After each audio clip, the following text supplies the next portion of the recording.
There's a kind of heartbreak that doesn't come from strangers, but from those you once held in your arms, your grown children. You raised them with love, guided them through life, gave more than you ever took. But now, somewhere in the silence of phone calls not returned, or the sting of sarcastic comments, you feel it. Disrespect. Subtle or sharp, it cuts deep. You may ask yourself quietly, am I imagining this? Should I just let it go? Am I being too sensitive? The truth is, you're not alone. Many older parents silently endure dismissive behavior, eye rolls, condescending tones, or even emotional distance from their adult children. And they tolerate it, not because they accept it, but because they fear making things worse. They fear losing their relationship altogether. But here's what you need to hear. Wanting respect is not unreasonable. It's essential. You are not being difficult. You are not demanding too much.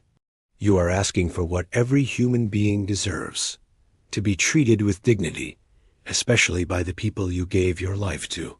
In this video, we're going to walk through how to recognize subtle forms of disrespect, why they happen, and how to respond without drama, guilt, or regret. You will learn how to set calm boundaries, reclaim your voice, and rebuild connection from a place of strength, not silence. Because it is possible to protect your peace and your relationships at the same time. Disrespect pattern 1. Subtle dismissiveness. When your words are ignored, not all disrespect is loud. In fact, some of the most painful forms are whispered, hidden in silence. Smirks, or the way someone chooses to pretend they didn't hear you. As a parent over 60, you may have noticed that conversations with your adult children sometimes feel one-sided. You speak, but it feels like your words float into thin air. They nod distractedly, scroll their phones, change the topic, or worse, they interrupt mid-sentence with something they think is more important. This kind of subtle dismissiveness often goes unnoticed by outsiders. It's not yelling, it's not name-calling, but it cuts just as deep. Because being ignored by a stranger is one thing. Being ignored by your own child, the same person who once hung on every word you said, is something else entirely. What makes this pattern more difficult is that it's hard to call out without sounding too sensitive. After all, how do you confront someone about the way they didn't respond? How do you explain that it's not about what they said, but about what they didn't say? Over time, this behavior chips away at your confidence. You begin to second-guess your stories, hold back your opinions, or stop offering advice altogether, not because you don't care, but because you've been made to feel like what you say doesn't matter. That's emotional erosion. And it's real. But here's the truth. Your voice still matters. In fact, it matters more than ever. You've lived through decades of joy, hardship, change, and growth. You have wisdom that no search engine or podcast can replicate. Your life experience isn't just valid, it's valuable. The problem is, when you allow dismissiveness to go unchecked, you send a silent message. It's okay to tune me out. And it's not. So, what can you do? Start with awareness. Recognize the signs: being cut off, ignored, or subtly mocked. The next time it happens, don't bury the sting. Pause. And later, when emotions are calm, bring it up with clarity. Use I statements, like, I felt dismissed earlier when I was sharing my story. It made me feel like my input didn't matter. This isn't about shaming them. It's about naming the behavior. Once something is named, it can't hide in plain sight anymore. Also, consider adjusting the environment. Sometimes disrespect isn't personal. It's a symptom of constant multitasking. If every conversation happens while they're driving, doing chores, or glued to screens, suggest a better setting. Ask for intentional time. Say, I really enjoy our chats when we're both fully present. Can we make that happen more often? Finally, remind yourself of this. Your job is not to shrink so others feel bigger. Your job is not to be quiet just to keep the peace. Respect isn't a gift, It's a mutual standard. If they want your presence in their lives, they must honor your presence in conversation. Because being heard is not a luxury.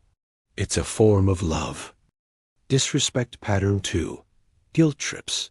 When love is tied to obligation, it starts with one sentence. I guess I'll figure it out on my own. Or maybe, after all I've done for you, I just thought you'd be there for me. These aren't direct insults. They don't sound angry. In fact, they often come wrapped in sadness or spoken in a soft, wounded tone. But make no mistake, they are weapons. Not of aggression, but of emotional manipulation. When adult children use guilt to get what they want from their aging parents, it's a form of subtle disrespect. It places the burden of their problems on your shoulders, even when you are no longer responsible for carrying them. It makes love feel conditional, as if your worth as a parent depends on how much you give, sacrifice, or drop everything when asked. This behavior is especially dangerous because it is masked as love. The guilt is rarely shouted. It's sighed. It's served with a side of disappointment. And for many seniors, it works. You cancel your plans. You spend money you didn't plan to spend. You push aside your needs because somewhere in the back of your mind, that old parenting instinct kicks in. They need me. But here's the truth you need to hear. Love is not obligation. And guilt is not proof of closeness. True respect never demands that you exhaust yourself to earn love. You may have grown up believing that saying no is selfish, that being available, helpful, and giving is what makes you a good parent. But in this new season of life, your later years, continuing to operate from those old beliefs can drain your emotional, financial, and physical reserves. Guilt keeps you trapped in patterns that no longer serve you. Worse, it teaches your adult children that emotional pressure works, and that is not healthy for them either. Let's be clear. This isn't about becoming cold or unavailable. You can love your children deeply and still protect your boundaries. In fact, real love includes limits.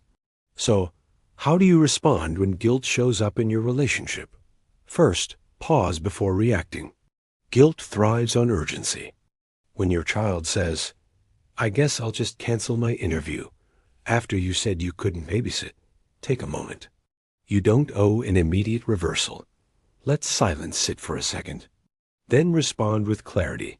I'm sorry this is stressful, but I already made plans that I can't change.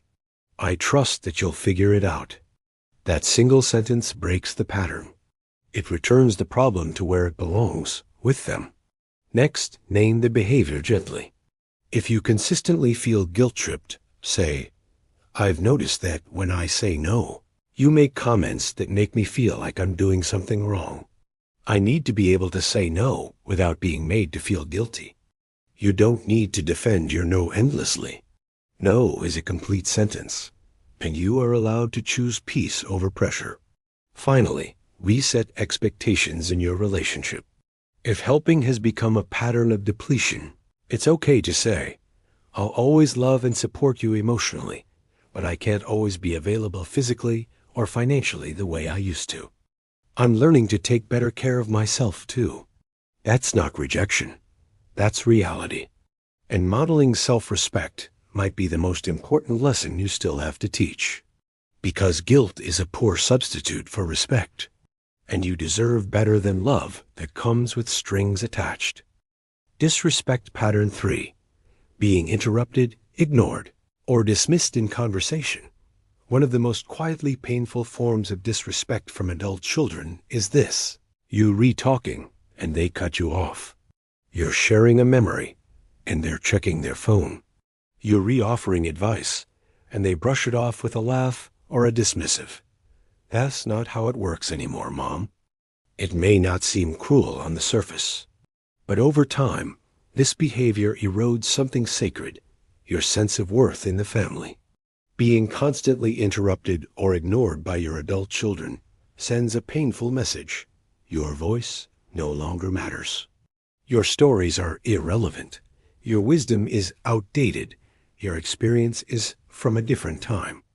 And what makes it worse is that it's often done casually, without anger, without awareness, as if your perspective is just background noise. But here's the truth.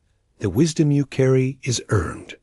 It was forged through decades of life, through sacrifice, survival, and strength. Dismissing that isn't just rude. It's deeply disrespectful. The damage doesn't always show up immediately. It shows up in withdrawal. You stop sharing. You stop trying to be part of the conversation. You start to feel like a ghost in your own home, present but invisible. You may ask yourself, is it worth saying anything? Yes, it is. Silence only reinforces the cycle. So, how do you handle this kind of subtle erasure without turning it into a confrontation? Start by naming the behavior when it happens, calmly, clearly, without anger. For example, I noticed I was in the middle of a thought, and you interrupted me. That makes me feel like what I'm saying isn't important. Simple. Honest. It draws attention to the moment without starting a fight. If the dismissal continues, talk with your children privately. Choose a calm moment. Say, I know the world moves fast now, and I may not always think like your generation, but my experiences matter. I've lived a long life, and I'd appreciate being listened to with the same respect I try to give you. Let them know how it makes you feel, not in a guilt-inducing way, but as a request for mutual dignity. You can also set new conversational boundaries. If they interrupt, let me finish this thought, and then I'd love to hear your take. If they mock, that comment felt dismissive. I'm sharing something personal here. The key is not to let these patterns become normal, because if you do, your presence and your wisdom will slowly disappear from their lives. Not because you're not valuable, but because you've been conditioned to believe you aren't. Remember this, your words matter. Your perspective matters. And your right to be heard doesn't expire with age. Respect isn't just about grand gestures. Sometimes it's as simple as being given the space to finish your sentence.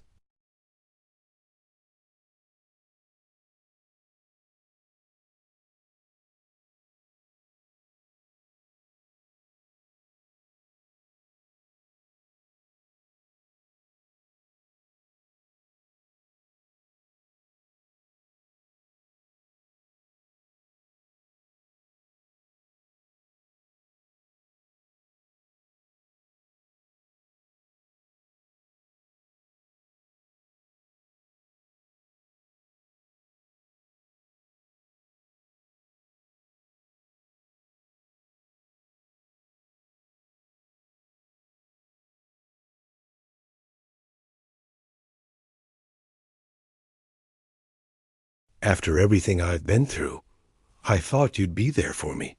These are guilt trips, subtle forms of manipulation that turn your boundaries into a burden. And here's the painful part. They often work.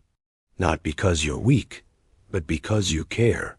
You've spent a lifetime putting others first. So when someone close to you expresses disappointment, your reflex is to fix it.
Love thrives with honesty and boundaries, not guilt and resentment.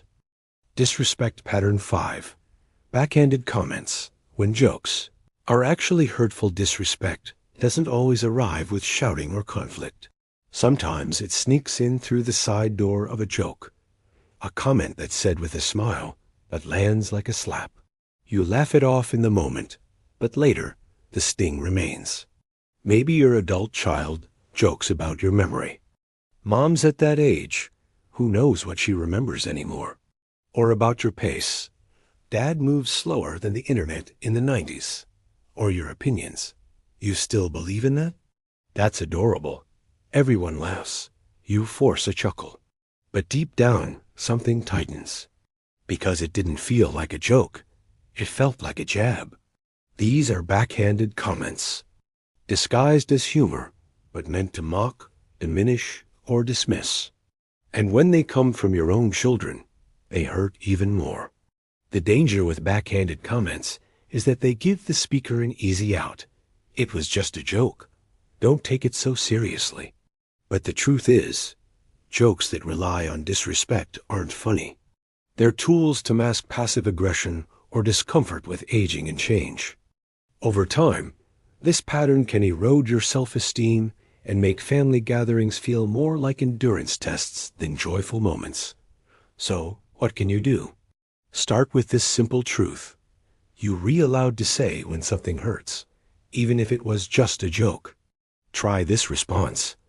I know you meant that as a joke, but it didn't feel good to me. Or, when you say things like that, it makes me feel small, not seen. If it continues, take it further. I'd really appreciate it if we could avoid jokes that are at my expense. I want to enjoy our time together, not feel targeted. You don't have to be confrontational. You just have to be clear. Sometimes our adult children use humor as a defense mechanism. They're uncomfortable with our aging or unsure how to relate to us now. So they tease, not to be cruel, but because it feels safer than being vulnerable. That's not an excuse, but it is a possible insight. You can invite better communication by modeling it. Be willing to say what's true for you, calmly and without drama. When you do, you're teaching them how to treat you with respect, not through guilt, but through truth. Remember this, being older doesn't mean being a punchline. You deserve to be taken seriously, to be respected, to be spoken to and about with kindness. And if your children truly care, they'll listen. They'll learn. Because even when the words come wrapped in laughter, they still matter. Disrespect pattern 6. They interrupt, talk over, or ignore you in conversations. It is a quiet kind of pain, sitting at the dinner table with your adult children, trying to share a story, offer an idea, or simply be part of the conversation, only to be cut off halfway. They talk over you, shift the subject, or pretend they didn't hear you. And suddenly, you are no longer part of the room. You're there, but not seen. You're speaking, but not heard. This form of disrespect is subtle, but deeply wounding. It sends the message that what you say doesn't matter, or worse, that you don't matter. Many older parents experience this during family events. They begin a story, maybe about their childhood, a past career, or even a recent experience, and before they can finish, someone says, yeah, we've heard this before, or simply turns to a different topic. The impact is quiet but devastating. Over time, you stop trying to speak. You shrink emotionally. You become a silent observer of your own family. Not because you have nothing to say, but because no one is really listening. So, why does this happen? Part of it is generational. Many adult children today are caught in fast-paced, highly stimulated environments, social media, multitasking, endless information. They often don't realize how rude it is to interrupt or how much silence they leave in their wake when they ignore their elders. Another part is deeper. Some adult children subconsciously distance themselves from their parents as they age. It is uncomfortable to confront mortality or to acknowledge that wisdom doesn't always come from youth. So, they dominate conversations instead, not always out of malice, but out of habit and discomfort. But here's the truth. Your voice still matters. You carry decades of lived experience. You have perspective.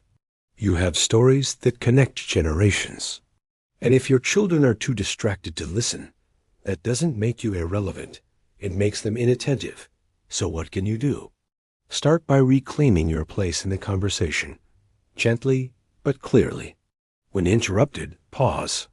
Then say, "I'd like to finish what I was saying." Or, "Can I share my full thought before we move on?" You can also bring awareness to the pattern. "I've noticed that when I speak, I'm often talked over or dismissed. That hurts." It's not about blame. It's about visibility. When you name what's happening, you create the possibility for change. And if you're constantly being ignored in larger gatherings, create space where your voice is prioritized. Invite your child for a one-on-one walk or coffee. Share stories in smaller, quieter settings. Sometimes the problem isn't that they don't care. It is that they've then never been challenged to slow down and truly listen. Model respectful conversation. Listen when they speak, ask questions, stay present, and then expect and request the same in return.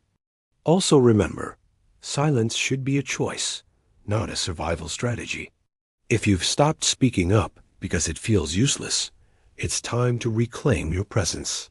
You are still an essential part of your family's story, not just the past, but the present. Your words have weight. Your presence has power. Your perspective is not a side note. It's wisdom earned. Disrespect pattern 7. When they only call when they need something, one of the most hurtful forms of disrespect that older parents experience is not loud or confrontational. It is quiet. It happens in the silence between calls. In the long stretches of time when no one checks in, no one visits, no one says, "How are you?" until they need something. And then the phone rings. "Hi, Mom. Can you watch the kids this weekend?" "Hey, Dad. I need help with the car, again." "I know we haven't talked in a while, but I really need a loan." At first, you might be happy to hear their voice. You've missed them. You want to feel useful. You love being needed. But eventually, a pattern starts to form. They only show up when there's a problem, when something needs fixing, when someone needs a favor. And when you say yes, again and again, they disappear just as quickly as they arrived. This kind of relationship dynamic is exhausting. It erodes your sense of being valued for who you are and reduces you to a resource, a backup plan, a wallet, a babysitter, a tool for convenience. Over time, this conditional interaction chips away at your emotional well-being. It tells you that your worth is tied to your usefulness, that unless you are giving something time, money, energy, you are not worth calling. And that is simply not true. You are not a service. You are not a safety net. You are not a machine that only matters when it produces something. You are a whole human being, with a heart, with needs, with a deep well of wisdom, love, and presence. The problem is not helping your children. The problem is being reduced to nothing more than help. So how do you respond? Start by noticing the pattern without judgment, but with clarity. Ask yourself, when was the last time they called just to talk? When was the last time they asked how I am and really listened? Do I feel joy after our conversations, or just drained? If the answers are hard to swallow, you're not alone. Many older parents experience this. It's more common than most people admit. But you do not have to accept it. Here are a few ways to start shifting this dynamic. Say no without guilt if they only reach out when they want something. It's okay to say, "I'd love to help, but I've got plans this weekend. I'm not able to do that right now, but let's catch up soon." No explanation needed. You don't owe constant availability. Request balance, you can say. "I enjoy helping when I can, but I also miss just talking with you. Can we make time to catch up sometime soon?" without a favor attached. Name the pattern. Sometimes people don't realize they're doing it. You might gently say, I notice that our conversations usually happen when something's needed. I miss talking just because. It may feel awkward at first, but honesty creates space for change. Invest in reciprocal relationships. If your adult children consistently drain you, seek out relationships that restore you, friendships, communities, people who see and value you for who you are, not what you give. Reaffirm your worth. Remind yourself daily, I am valuable, even when I say no. I deserve connection, not just obligation. Because you do. You deserve relationships that include both giving and receiving, both talking and listening, both presence and care. Boundaries are not punishments. They are reminders to others and to yourself of what love is supposed to look like. True love does not only call when it needs something. It calls because it cares, because it misses you, because you matter. And you do. You absolutely do. Dealing with disrespect from adult children is one of the most emotionally complex challenges any parent can face. The love runs deep, but so does the pain. And often, because we fear conflict, we stay silent, bend backward, or try to keep the peace, even when that peace is one-sided. But you are not here to be walked over. You are not just a support system, a wallet, a helper, or a babysitter. You are a whole person, with a history, with value, with needs, and with a voice that deserves to be heard. Healthy boundaries are not about pushing people away. They are about building respectful bridges where both sides matter. You can love your children and still say no. You can care deeply and still expect to be treated with kindness. You can speak calmly and still stand strong. Start small if you must. One boundary, one honest conversation, one brave moment of saying, that's not okay with me. Over time, those small shifts reshape relationships. They show others how you expect to be treated, and more importantly, they remind you of what you deserve. You don't need drama to claim your dignity. You just need clarity, courage, and the quiet strength that comes from knowing who you are and honoring that truth every single day. You are worthy of respect. Start living like it.